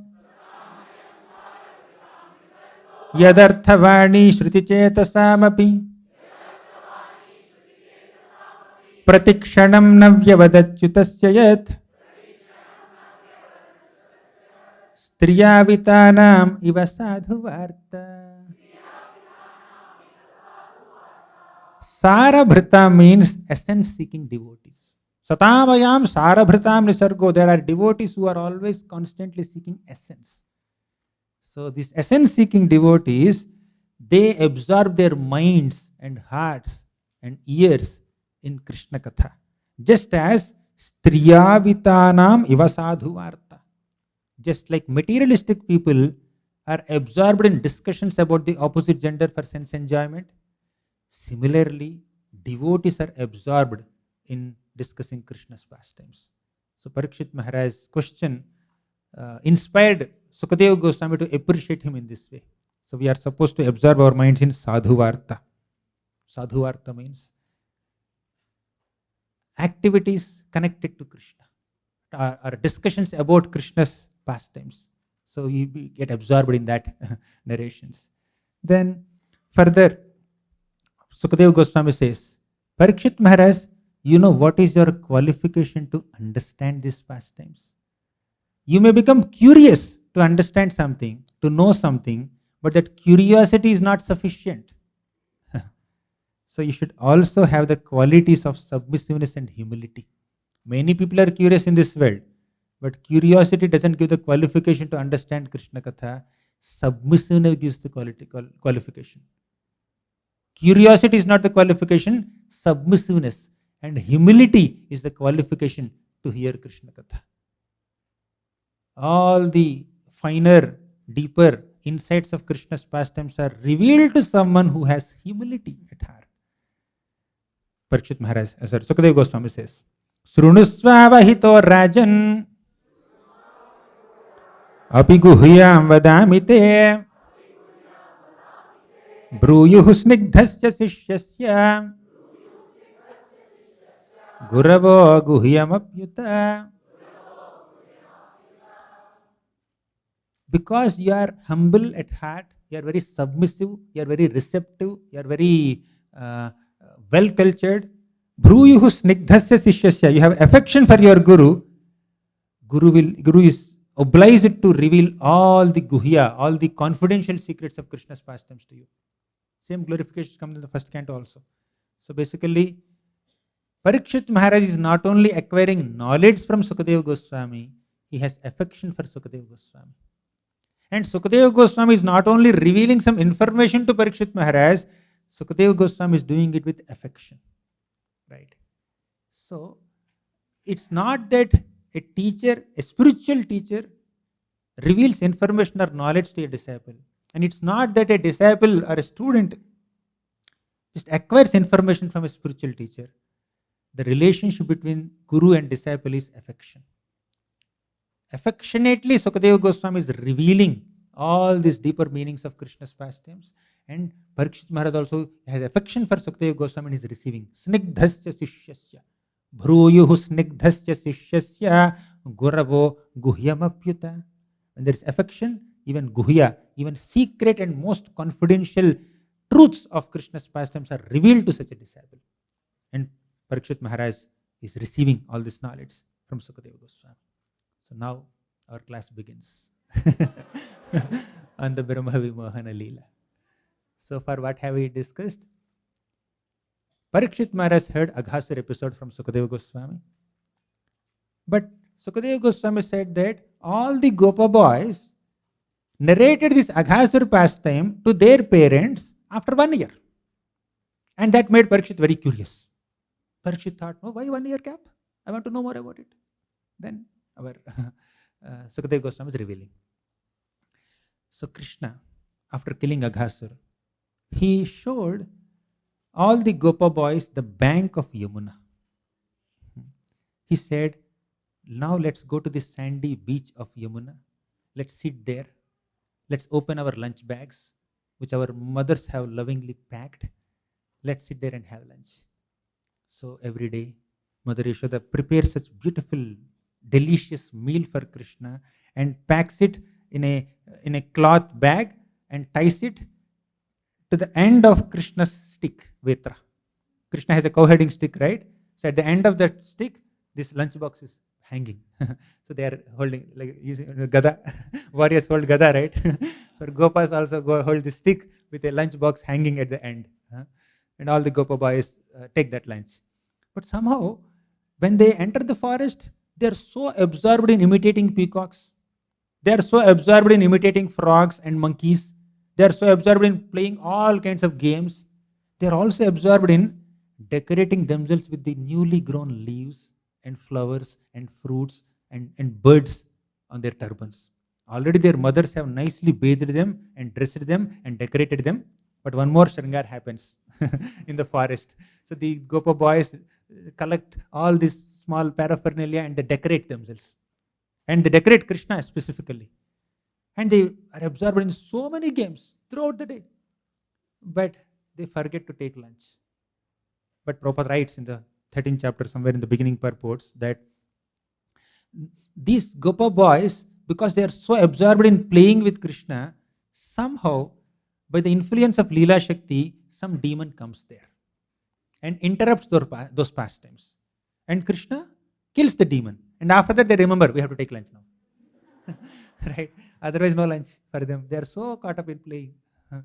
So, Lila Shakti intrudes. Basically, in Vrindavan, something special happens. This is mentioned in Damodar Lila episode also, Trinavarta episode also. All the energies of Krishna are constantly surrounding Krishna in Vrindavan. They are there. And they are looking for an opportunity to serve Krishna, to assist Krishna in his pastimes. And whenever their involvement is required, whenever their service had an opportunity, immediately they intrude and do something. Apparently, you may think that Kamsa had sent Trinavarta, therefore Trinavarta came in the form of a whirlwind and he created disturbance in Vrindavan. But in reality, it is Krishna's Lila Shakti that allowed Trinavarta to enter Vrindavan. Why? Because Krishna had a desire. Yashodamata is speaking of little baby Krishna, 1-year-old baby Krishna, throwing him in the air and catching him. Throwing him in the air and catching him. Lalayanti. Then Krishna thought, Yashodamata is only throwing me into the air few feet above the ground level. I want to go higher and higher and higher in the sky. 800,000 miles high into the sky. And give my darshan to all the ladies in the heavenly planets. They also want to take my darshan. When Krishna desired like that, Trinavarta appeared. So Trinavarta's entrance into Vrindavan and Krishna's desire coincided. Just like Krishnadas Kaviraj Goswami writes in Chaitanya Charitamrita, he says that Krishna desired to experience the mood of Srimati Radharani. Somehow, the time for establishing Yoga Dharma in Kali Yuga coincided with Krishna's desire. And Krishna descended as Chaitanya Mahaprabhu. Right? Similarly, Krishna had a desire to go high into the sky. Somehow Lila Shakti arranged that Trinavarta comes there and takes him high into the sky. Trinavarta Airlines. So Trinavarta is Nimitta Matram. He is not an instrument in Kamsa's hands. He is an instrument in the hands of Krishna's desires. Similarly, you see, Krishna can make anyone as instrument. Demon or devotee, everybody is Krishna's instrument in one sense. Similarly, if you see, Krishna was made to sleep under the cart, household cart in Nanda Maharaja's home in the Utthana ceremony. In the Utthana ceremony, baby Krishna, 3-month-old baby Krishna was being carried by Mother Yashoda. Tam Raktambaram Kanakavarna Vibhushitangam. He was wearing red clothes. He has a tiger nail, Chandraharam, moon necklace in his neck, and Yashoda Mata is attending to the guests. She is very absorbed in the ceremony, and all the Brahmanas are reciting mantras, and Krishna is yawning. So many mantras, so many Vedic chants. He was yawning, then immediately our Yashoda Mata picked up Krishna and slowly took him to the courtyard and made him sleep under the cart. And she also slept along with Krishna for a while, and she ensured that Krishna is happy and comfortable sleeping, and she got up and she went to attend the guests. Then, after some time, Krishna opened his eyes, and as soon as his infants open their eyes, they need to see their mothers right next to them. If the mothers are not there, they cry. And Krishna was crying, and Yashodamata is unable to hear because there are so many festivities of Utthana ceremony. So Krishna thought, my voice is not reaching Mother Yashoda's ears. I need a bigger sound. So I need to make a louder sound that reaches Mother Yashoda's ears. And that's the moment Utkacha demon came there. Shakatasura demon came there and he entered the cart. And because of the entrance of this ghost demon into Shakata, into the handhold cart, the cart became heavy and it started coming down. And as it is natural for infant babies to throw their hands and legs into the air when they are crying, Krishna also was throwing his hands and legs into the air, and with a gesture of a kick, he touched that cart. Cart was coming down to fall on Krishna and kill him, but Krishna was throwing his feet into the air, and the tender pravala-like feet of Krishna touched the cart, and the cart overturned and fell there. Not here, not on him. He kicked the cart and the cart fell there. And that's how Shakatasura died. Right? So Shakatasura's entrance into Vrindavan is not because of Kamsa's desire only. Apparently it seems like that. Because Krishna had a desire for Mother Yashoda's milk, Krishna desired Mother Yashoda's attention. Just to call Mother Yashoda to make a loud sound, Shakatasura died. Right? So Shakatasura's death is a byproduct of Krishna's desire to see Mother Yashoda. And Trinavarta's entrance is instrumental to Krishna's will of going high into the sky. And when Krishna was missing Mother Yashoda, when Trinavarta took Krishna 800 miles high into the sky, There, Krishna started missing Mother Yashoda. Oh, Mother Yashoda, where is she? Where is she? Sometimes kids become very curious to explore things. They go out of mother's laps, they go here and there, they go little far from mother, and they realize, where is my mother? They can't see the mother, they become anxious, right? Krishna also became so anxious, 1-year-old baby. When Krishna became so anxious, that's where automatically the Shakti manifested in Krishna's body, and Krishna became as heavy as a mountain peak. When Trinavarta came, Krishna was as light as a feather, as a leaf, as a flower. Trinavarta could easily pick up Krishna and take him so high in the sky. But in the sky, when Krishna started missing Mother Yashoda, again Krishna Shakti manifested in his body, and Krishna became as heavy as a mountain peak. And Trinavarta could not handle it. When you lift weight, if you can't hold it, you drop it, right? Trinavarta also wanted to drop Krishna. Initially, Trinavarta wanted to eat Krishna. That's why he took him there. He's a Purushada. But he wanted to drop Krishna. But Krishna, because he's an infant child, small child, when children are lifted up, sometimes they're happy, sometimes they're afraid also. They hold on to you very tightly, right? With a small grip like this. That's how Krishna held on to Trinavarta's neck so tightly like this. Trinavarta's eyes popped out of their sockets and he could not speak a single word. And that weight, he's carrying so much weight, he's unable to throw that weight. He's unable to carry also. So frustrating.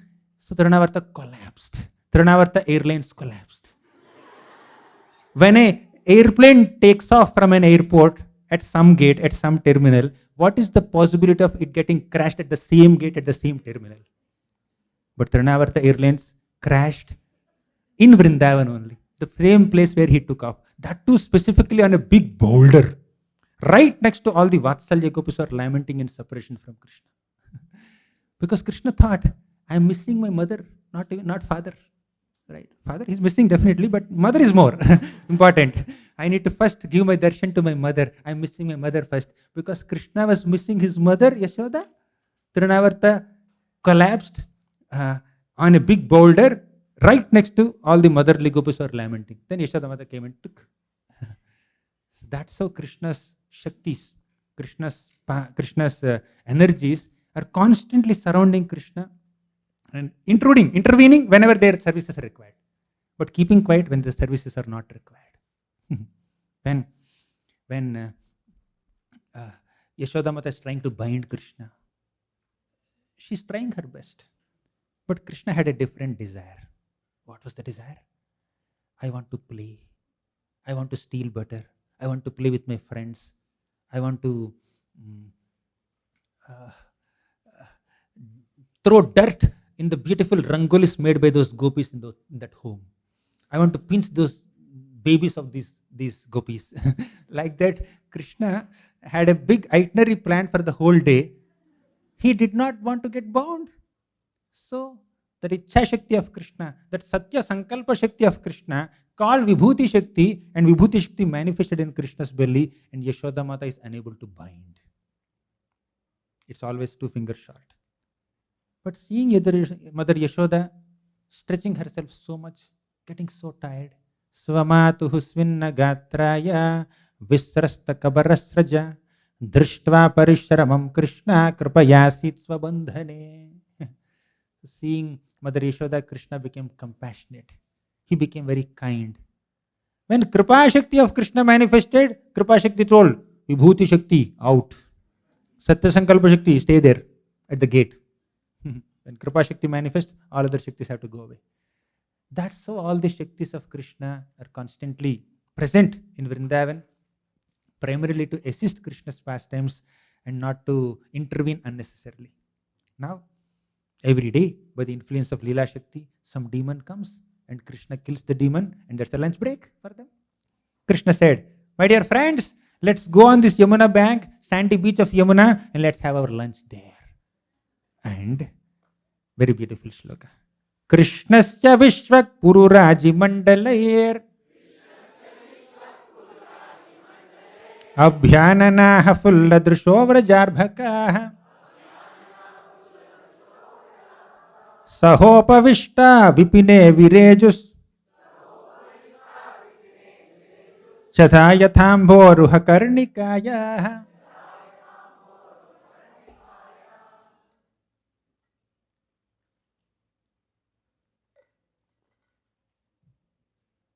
Krishnasya Vishwak Pururaji Mandalair. Here, all the Gopas agreed with Krishna. Yes, Krishna, we are very hungry. We just entered Aghasur's body. We came out. In fact, they all fell unconscious, dead, and Krishna revived them. And they all became very happy with Krishna's proposal. They all went and sat on the bank of the river, Yamuna. And how did they sit? They kept Krishna in the center. Krishna was kept in the center. And some Gopa boys came and formed a circle around Krishna. Small circle around Krishna. Some more Gopa boys came. They made a second circle around the first circle. Then some more Gopas, they formed a third circle around the second circle. Like that, there are tens and hundreds of concentric circles with Krishna in the center. And this looked like Krishnasya Vishwak Pururaji Mandalair Abhyananaha Fulladrusho Vrajarbhakaha. All these Vrajarbhakas, all these little Gopa boys, they are appearing like layers of petals in a lotus flower. And Krishna is the middle whole of that lotus flower. He is the center. All of them are around. Nobody wanted to occupy that center position. All these Gopa boys kept Krishna as the center, not only of their circles, but of their life. It's very symbolic. It's an important lesson for all of us. When we keep Krishna in the center of our lives, those who keep Krishna in the center of their lives will receive all pleasure and all protection from Krishna. What happens to these Gopa boys, we'll see very soon. But none of them wanted to sit in the center. Everybody wanted to keep Krishna in the center. Nobody's aspiring for that central position. The conditioned soul in this material world, for them, sitting in the center, they want to be the center of their lives. Everybody imagines their life to be a movie and they think they are the central character. We are the heroes. Even when they are watching a movie, they identify more with the hero more than the other characters. Right? So that's the self-centric nature of a conditioned soul. Whether we are practicing bhakti or not, even in our beginning stages or immature stages of sadhana bhakti also, there is a tendency to keep ourselves in the center. We think more about ourselves. So you want to purchase a pen, right? He gives you pen. You want to write something. You want to test whether the pen is working or not. Most likely, people write their own names with the pen to test whether the pen is working or not. They may scribble, but they write their names. They put their signature. It's working because it wrote my name nicely. So, but to come out of this self-centric nature, we need to chant Krishna's names. The more we chant Krishna's names, the more we are trying to keep Krishna in the center of our lives and put ourselves away from that center. Because Krishna is the Supreme Lord. He is the Supreme Personality of Godhead. He is the controller, proprietor, master, creator of the entire universe. But we think, in the conditioned state, we think that we are the controllers, we are the masters, we are the proprietors, we are the enjoyers. We think about ourselves. So to come out of that self-centric nature, we come out of that self-obsession, self-infatuation, self-centric nature, we need to chant more. The more we say Krishna, Krishna, Krishna, Krishna, Krishna, Hare Krishna, Hare Krishna, Krishna, Krishna, Hare Hare, Hare Ram, Ram, Ram, Hare Hare, we are trying to keep Krishna in the center. We are acknowledging that He is greater than me. He is the enjoyer, I am not. He is the master, I am a servant. He is Vibhu, I am Anu. The more we are chanting, the more we are acknowledging Krishna's supremacy, Krishna's greatness, and we are trying to invite Krishna into the center of our lives. And coming out of that self-centered nature. So they kept Krishna in the center. Krishna looked like a beautiful whirl in the middle of hundreds and thousands of lotus petals. But the greater wonder here is not Krishna sitting in the center alone. What Krishna is doing while sitting in the center. He may face one direction, externally speaking. And the Gopas are in circle, right? In a circle, someone who is sitting in front of you can see you. So now, if I look like this, all these kids, can you see me? You will see my shikha. You will not see my face.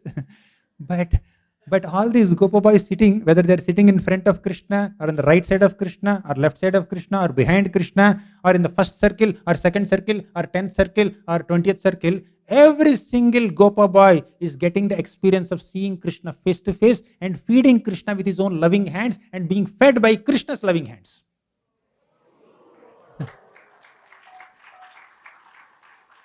This is the greatest opulence of Krishna. Yes, Krishna manifests his vibhutis, his powers, his influence, his opulence in creating this world, in maintaining this world, in destroying this world, in killing the demons, in giving Bhagavad Gita teachings, in giving Uddhava Gita teachings.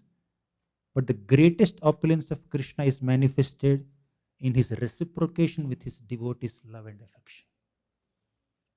Because all these devotees, all the Gopa boys equally loved Krishna more than their own selves, Krishna wanted to reciprocate with every single one of them. So every single Gopa, whether they are sitting in front of Krishna or 10 meters away from Krishna or 20 meters away from Krishna, every Gopa boy is getting the same experience of seeing Krishna face to face. They are thinking, Krishna is seeing me only. Krishna is smiling at me only. Krishna is feeding me only. I am only feeding Krishna. Every Gopa boy is getting that experience. So Krishna's greatest opulence is manifested in his eagerness or obsession to reciprocate with the love and affection of his devotees. That's the greatest quality of Krishna. Bhakta Vatsalyata. Aham bhakta paradhino hyasvatantra iva dvijaha sadhubhirgrasta hridayo bhaktair bhakta janapriyaha. Bhakta paradhino. Bhakta paradhina means I'm completely under the adhina, under the control, captivity of my devotees. It's not just Bhakta Vatsalyata. Bhakta Vatsalyata is at one level, where Krishna has affection for his devotees. But this is not Bhakta Vatsalyata. It is Bhakta Vashyata. Bhakta Paradhina. Bhakti Baddham. He is bound by the law of his devotees. Chinatsi ghoram yamapasha bandham. Bhinatsi bhimam bhava pasha bandham. Chinatsi sarvasya samasta bandham. Naivatmano bhakta kritam tu bandham. Naivatmano bhakta kritam tu bandham. Krishna cannot release himself from the bandha, from the bondage of affection of a devotee. Krishna could uproot the Yamalarjuna trees and liberate Nalakavara and Manigriva, but he could not release himself from the rope of Mother Yashoda's love. While being in a bound condition, he liberated Nalakavara and Manigriva. Right? The liberator in bondage. The bondage is bondage of affection, love. And he retains his ability to liberate us, but he has no ability to release himself from the bondage of affection of his devotees. This is Krishna's greatest opulence. In the Rasa Lila, Krishna expanded himself into hundreds and thousands of forms to reciprocate with the love and affection of every single gopi. And here, in one form only, in one form, Krishna is simultaneously reciprocating with the love and affection of all the gopas. And very soon, as Brahma Vimohana Lila progresses, Krishna will take all those forms to reciprocate with the love and affection of their mothers, their fathers. We'll come to that point soon. At this moment, let's appreciate Krishna's eagerness to reciprocate with the love and affection of all the Gopa boys surrounding him. In these Gopa boys, they are keeping their lunch on leaves, on stones, in baskets, right? Not on golden plates or silver plates or other plates. Of course, that can also happen. But in forest, they are using some simple forest elements as their plates. They're taking food. And they are eating. And when a Gopa tastes some item that his mother has prepared and loves it so much, he will take it straight from his mouth and says, Krishna, this is so delicious. I want you also to taste it. Please try it, and puts it directly in Krishna's mouth. He doesn't ring a bell. He doesn't chant any mantras, Namo Brahmanya Devaya and all that. He doesn't close the curtain. He doesn't even put a tulsi leaf on this food. He directly takes it from his mouth and puts it inside Krishna's mouth. And Krishna is accepting this, right? So as this is happening in Bhuloka, something else is happening in Satyaloka, in the upper planets.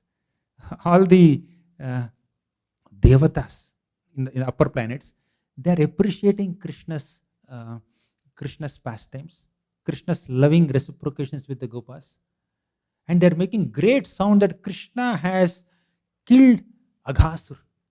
Even the devatas are also very much afraid of Aghasur, and Krishna killed Aghasur and liberated Aghasur. That made the devatas become very, very happy, very excited. And all their exciting, tumultuous sounds go up to Satyaloka. What happened to Satyaloka, we will see later. But now these devatas, they are also taking darshan of how this Yagnabhuk is doing his Balakeli. Let's recite this shloka. Bibhradvenum jathara patayoh shringavetre cha kakshe.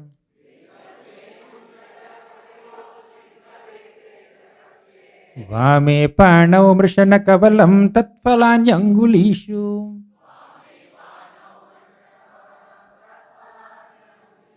Tishthan madhye swaparisuhrudo hasayan narmabhisvair.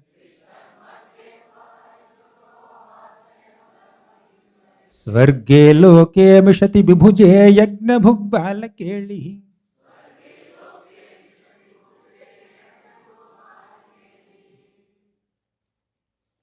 Bibhradvenum jathara patayoh shringavetre cha kakshe.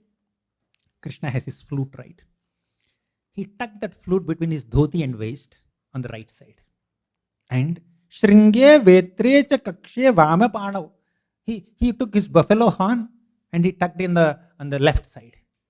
And also he was holding the stick on the left side. And Panav Murshana Kavalam Tatphalani Angulishu. He's holding this little curd rice in his hand. Not paneer fried rice or not biryani or Chinese rice. What is that called? Huh? Fried rice, not that. Simple curd rice. You know how Mother Yashoda packs curd rice for Krishna? She keeps rice. She pours milk into that rice.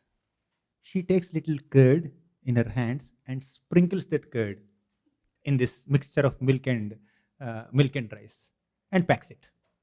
By the time Krishna opens that bag in the afternoon, it becomes curd rice. Right? So Krishna takes that little curd rice in his hands and between his fingers, here, and here, probably, right? He keeps some little fruits, right? See, where is it? Vame pano mrshana kavalam tat phalani angulishu. He takes phala, he takes little fruits and keeps in between his fingers, and he eats little bit and he tops it up with some fruit piece. That's how he nicely relishes his lunch. Then Tishtan Madhye Swaparisuhrudo Hasayan Narmabhisvahi. Tishtan Madhye, he is in the center. As I said, Krishna is the center of this great assembly of Gopas. And while eating, he's enjoying so many jokes with the Gopas. Srila Prabhupada writes in the 10th canto 13, purport, one purport. One bumblebee comes there and starts irritating Madhumangal. This Madhu, he is bothering another Madhu, Madhumangal. Then Krishna says, "Oh Madhu, oh bee, this friend of mine is not a cowhead boy. He's a Brahmana. What you are doing is Brahmana aparadh. Do you want to bother a Brahmana boy? You want to kill a Brahmana boy?" And all the Gopas laugh. You may not laugh so much, but that's the greatest joke Krishna cracked, and all the Gopas, hundreds and thousands of Gopas, they laugh so much because Krishna is teasing Madhumangal. Like that, so many such jokes. If you don't have lunch, in the lunch box of that boy, there is this item that this mother has packed, you go and pick up from there. Krishna prompts one Gopa to go and steal the lunch box of another Gopa. And this boy actually goes and steals. And that boy, the owner of that lunch box, he feels very, very anxious. Oh, give my lunch box. And they start, exchanging hands. Then the first Gopa becomes very anxious. It's not sadism, by the way. It's just teasing, lovingly teasing each other. And of course, he gets it back. So, like that, so many such loving, sweet, childish exchanges are going on, and the great devatas in the heavenly planets. Oh, we have offered prayers to this Lord only to descend to protect us. He is absorbed in Svargya Loke Mishati Vibhuje Yagna Bhuk Balakeli. Yagna Bhuk, when we have to offer something to him, we have to elaborately perform sacrifices. Svarga Lokavasis, Mahar Lokavasis, especially Tapo Lokavasis, Jana Lokavasis, they conduct elaborate sacrifices. Even Satya Lokavasis also, under Brahma's supervision, they conduct elaborate sacrifices, and the Lord, in the form of Yagneshwara, comes out of the sacrifices and he accepts them. And when Bhuloka sacrifice is happening, the Lord even doesn't manifest himself as Lord Yagneshwara also. He doesn't even manifest from the sacrificial fire. We have to assume that these sacrificial offerings reached him because we put in the fire. And that fire, Yagnakund, is like the mouth of the Lord. So when you put in the Yagnakund, the Lord will accept. Lord will not even personally see and acknowledge also. And all the devatas are thinking that this is the process of making an offering to the Lord through Yagnakund, through different kinds of offerings and mantras, and these boys are opening their mouth and biting half laddu and putting the remaining half laddu straight in Krishna's mouth. And they're surprised and they're happy also. We have been offering prayers to this personality to descend. We went on the shore of the milk ocean and we were chanting Sahasrasirsha Purushaha Sahasrakshas Sahasrapat Sabhomim Visvato Vritva Atyatishtat Dashangulam Purusha Evedagam Sarvam Yad Bhotam Yascha Bhavyam. Even then also the Lord does not manifest. He sends a SMS, wireless message to Brahma. And Brahma receives it in the mind and he makes an announcement without a mic. And Devatas will understand and then they will go. And these boys, in the Aghasur episode, Sukadeva Goswami describes them like this. Kritapunya Punjaha, Shakam Vijahruhu Kritapunya Punjaha. These boys are not ordinary boys. They must have done heaps of pious activities to get an opportunity to play with Krishna in Sakhyarasa. And these heaps of pious activities are not ordinary rituals. They have done heaps of activities that are pleasing to Krishna. They are devotional activities. Piety is of two types. One is material punya, second is spiritual punya. Material punya, material piety takes us to the Svargaloka for a high grade enjoyment. But spiritual punya, spiritual piety, which is punya shravana kirtanaha, that takes us beyond the material universe itself. So they have done like that. Now they have this opportunity. Now Brahma comes there. Why? Brahma has been hearing tumultuous sounds in the upper planets. All these people are celebrating the glories of Krishna, the success of Krishna, the victory of Krishna over Aghasur. And they're glorifying him, and all that glorification went up to Satyaloka, upper planets. Right? Brahma was surprised. Who is being glorified here? Yam Brahma Varunendra Rudra Marutah Stunvanti Divyaistavaihi Vedaihi Sangapadakramopanisadaihi Gayanti Yam Samagah Dhyanavasthita Tadgatena Manasa Pashyanti Yam Yogino Yasyantam Navidursura Suragana Devaya Tasmai Namaha. Brahma, Indra, Chandra, Varuna, Vayu, Shiva, Narada, all these great munis and suras, they come and glorify Krishna. Natasmate Natha Sadangri Pankajam Virincha Vairincha Surendra Vanditam Parayanam Kshemami Hechatam Param Nayatra Kalaha Prabhavet Para Prabho. Even Brahma and all the great personalities created by Brahma, whether they are Brahmarshis or Rajarshis or Devarshis or Maharshis or Manus or Devatas, different categories of Devatas, they come and offer obeisances to Krishna. And when these Devatas are making tumultuous sounds, glorifying Krishna, that created a doubt in the mind of Brahma. Brahma sitting in the upper planets, in the Satyaloka, in his swan carrier or on a lotus seat, whatever, he became bewildered. Who is that personality being glorified? Oh, there's one little boy, 6-year-old child in Vrindavan. He killed Aghasur. Really? Let me go and see. And Brahma descended. And what's happening on the bank of Yamuna? Brahma is seeing from the sky. This boy, Krishna, is sitting in the middle of hundreds and thousands of gopas and eating their jhuta, eating their remnants. Absolutely no formalities. This is not the way any deity worship manual is being made. You can put food from your mouth into Krishna's mouth. And Brahma was bewildered. Is this the boy? Is he the one?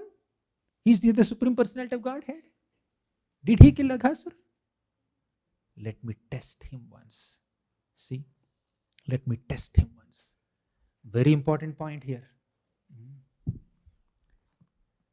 When we prematurely or immaturely enter into the most intimate Leelas of Krishna, which he performs in Vrindavan, without sufficiently getting equipped with the greatness of Krishna as described in the initial 9 cantos of Bhagavatam, there is a possibility of misunderstanding them. There is a possibility of seeing Krishna as ordinary. Srimad Bhagavatam takes every care that we don't become sahajiyas. Even in the most confidential, secret love letter written by Krishna to the gopis of Vrindavan, which is carried by Uddhava personally, there is a philosophical discussion. Therefore, we need to constantly remember Krishna's greatness even while discussing Krishna's sweet pastimes. Otherwise, we may consider him as ordinary. In the 10th canto of Bhagavatam, such sweet pastimes of Krishna are described, but every pastime is nicely balanced with philosophy, and Sukadeva Goswami, Vyasadeva ensure that we remember Krishna's greatness while discussing those pastimes of Krishna, which are filled with sweetness. Otherwise, when we discuss very exalted subject matters, we may think we are on that level, consciously or unconsciously. Right? We may think we are overqualified. Or this subject matter is not meant for me. This simple pastimes, initial 9 cantos, these are not meant for me. I am ready for this big blow of direct Krishna's Vraja Leelas. Yes, we can discuss.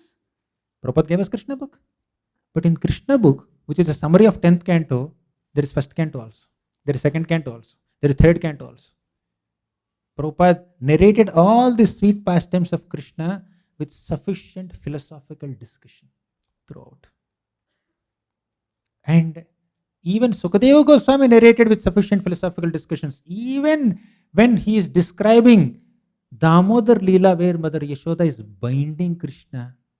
See, the second half of entire chapter of Damodar Lila is filled with majestic descriptions. Very majestic descriptions.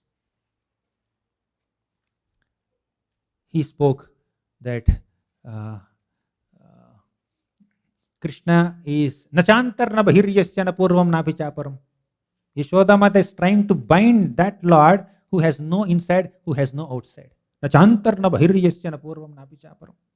Even when Sukadeva Goswami is presenting this sweet lila of Putana, there, my God, Padbhyam bhakta hridistabhyam vandyabhyam loka vanditaihi angam yasyaha sabakramya bhagavanapi tatstanam yatu dhanyapi sasvarga bhavapa janani gatim krishna bhuktastana kshiraha kimugavo nu mataraha.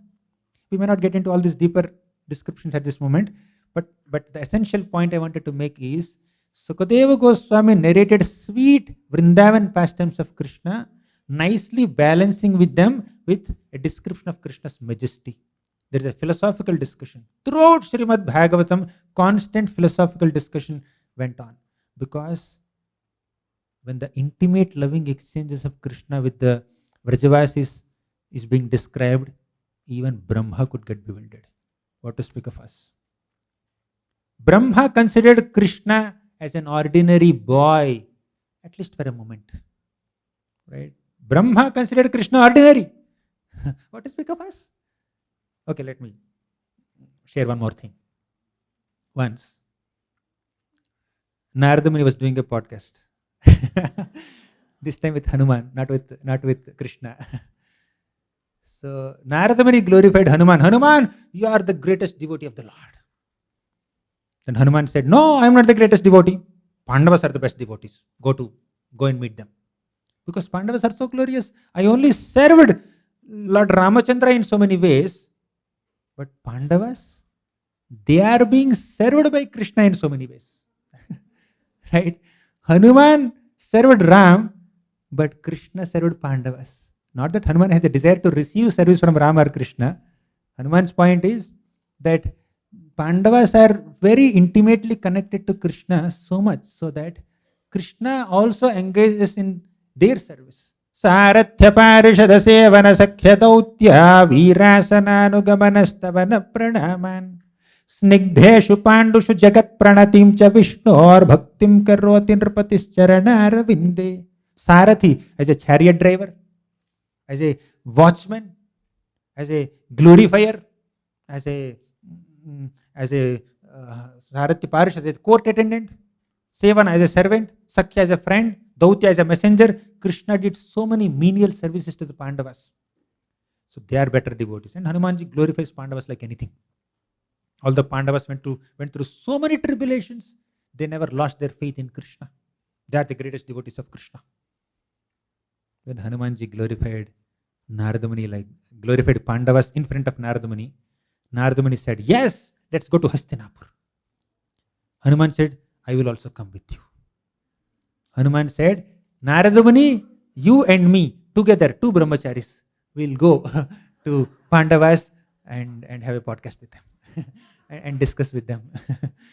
So, and Narada Muni said that, okay, let's go together.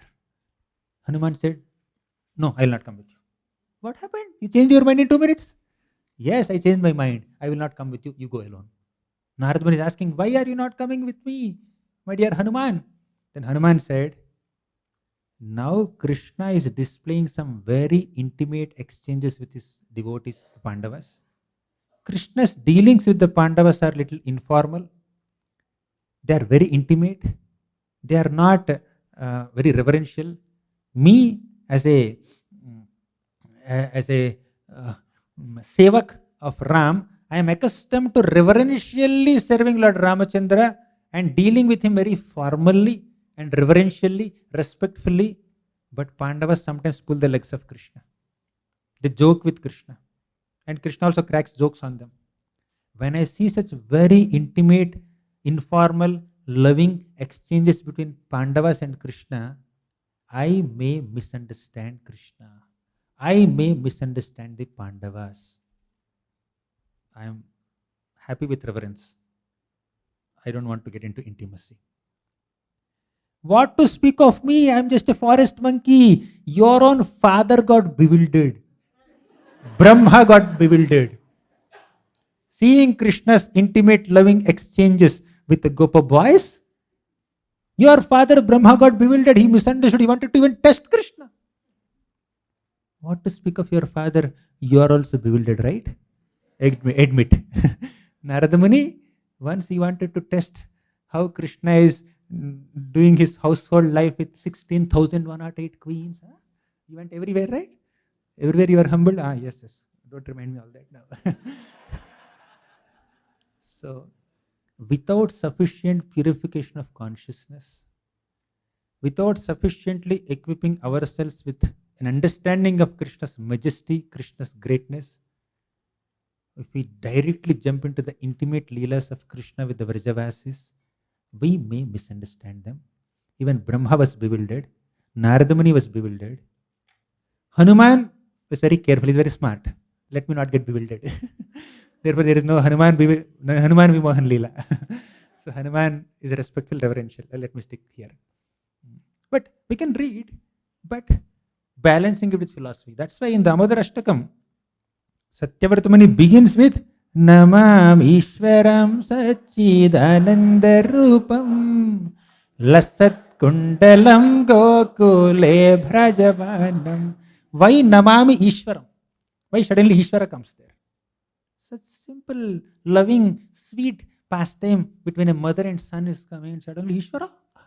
And this boy is crying here. Krishna is crying here. Rudantam muhurnetra yugmam mrijantam. He's crying, and Satyavartamani says that Namami Ishwaram. Oh Krishna, you are Ishwara. We need Ananda Rupam. He's crying and he says Ananda Rupa. He's speaking lies and he says the absolute truth. So, point is that we should not forget Krishna's majesty while discussing Krishna's sweetness. We need to balance, right?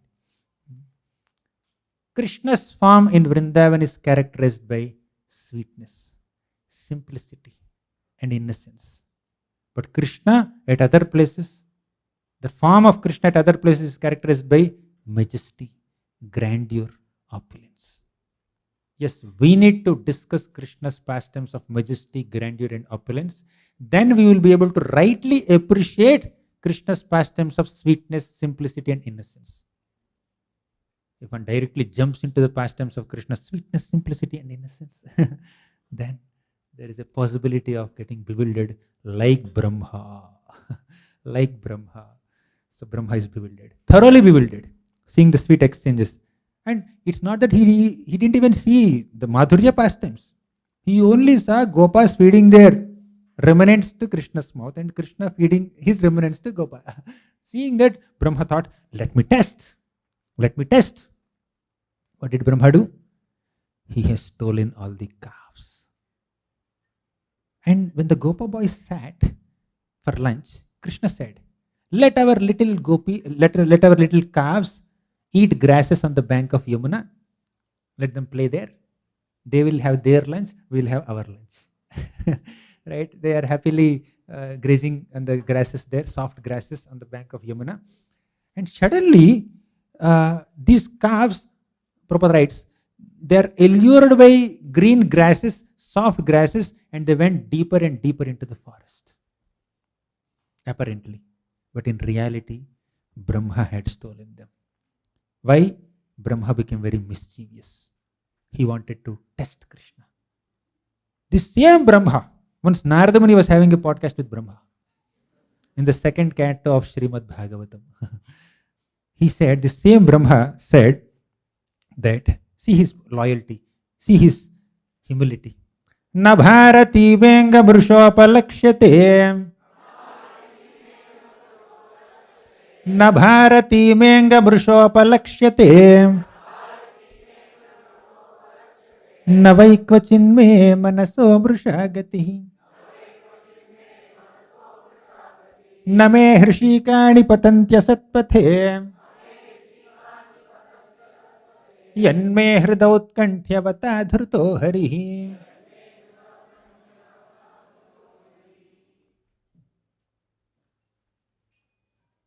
Brahma says, na bharati menga brushopalakshate. Bharati means words, right? Na bharati menga brushopalakshate means Brahma says, my dear Narada Muni, my words can never go wrong. I can never speak anything untruthful. I cannot make any false statements. Whatever I say is correct. Right? This is about words.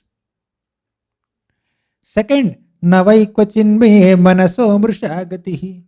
Now he speaks about the mind. Earlier he said, my words can never go wrong. Now he flips the word and says, my mind can never go wrong. I can never think of anything wrong. Then third, name hrishikani patantya satpathe. My hrishikas, my senses can never traverse a wrong path. My senses can never do anything wrong. Whatever I say, whatever I do, whatever I speak is correct. He is not saying it out of arrogance. He is saying it out of his humility. Because he understands that the accuracy of my thoughts or actions or words is because I have taken Krishna's lotus feet with great zeal into my heart. Is it clear? Yanme hridautkanthyavata dhruto harihi. Yanme hridi autkanthyavata dhruto harihi. I have accepted the lotus feet of Lord Hari with great zeal in my heart. Because of my devotion to Lord Krishna, I am able to speak something truthful. I am able to do something which is meaningful. I am able to think of something which is useful. That same Brahma who had so much of submissiveness, who had so much of loyalty and surrender to Krishna, is doing something wrong. Is speaking something wrong. He's thinking of something wrong. He wanted to test Krishna. He wanted to test Krishna's godhood. So bewilderment can happen at any point. to anybody. We can never be overconfident. So Brahma wanted to steal the calves of Krishna, and he actually stole. And all the gopas, they became very anxious. They looked in the direction where the calves are happily eating their grasses, and suddenly the calves are missing. And Brahma and all the gopa boys looked in the direction. They felt a little fearful, frightened, anxious. Where are our calves? Where are our calves? And you know what Krishna did? My dear gopas, please don't interrupt your lunch. Let me get up. Krishna is still holding that curd rice in his hands with fruits between his fingers. He did not finish his meal, but he interrupted his own meal so that his friends can continue their meal. You please continue your meal. Let me just go and search for the calves. When we surrender to Krishna, when we keep Krishna in the center of our lives, Krishna takes full responsibility of our maintenance, of our protection. He will own our anxieties. Right? That's what Krishna is demonstrating here. My dear friends, you continue to eat your lunch. You enjoy your lunch. You don't interrupt your lunch. I will go and search for the calves. Maybe they must have gone a little deeper into the forest, allured by grasses. Let me go and find them out. So Krishna left. Krishna got up. For that, Krishna said in the Bhagavad Gita, right? Yogakshemam vahamyaham. For Yogakshemam vahamyaham to happen, we need to do three things. What are they? Ananyaschintayanto mam ye janaha paryupasate tesham nityabhiyuktanam yogakshemam vahamyaham. Ananyaschintayanto mam. All the Gopa boys, they are ananyaschintayanto mam. Their mind is absorbed in Krishna's thoughts. Ye janaha paryupasate, their upasana is paryupasana. They did perfect worship of Krishna, perfect service of Krishna. And they are not doing it once in a while, not occasionally or intermittently. Tesham nitya abhiyuktanam. They are constantly engaged in the service of Krishna. When we constantly think of Krishna, when we perfectly worship Krishna, and when we do it consistently, not intermittently, regularly, then yogakshemam vahamyaham. Many times people say, yogakshemam vahamyaham, why Krishna gave a promise and he's not fulfilling? I have so many financial crises here, so many health problems here. Why Krishna is coming to fulfill his promise of yogakshemam vahamyaham? Is it really true? Or just a formality or a poetic expression? No. Are we doing our part? Are we doing ananyaschintayanto mam yajanaha paryupasate tesham nityabhiyuktanam? Then Krishna will do yogakshemam vahamyaham. He demonstrated here. My dear boys, you continue to take lunch. I will go and search for the calves. It's my responsibility. Your anxiety is my responsibility. When Krishna went out to search for the calves, something even more surprising has happened. What is that? We will see tomorrow.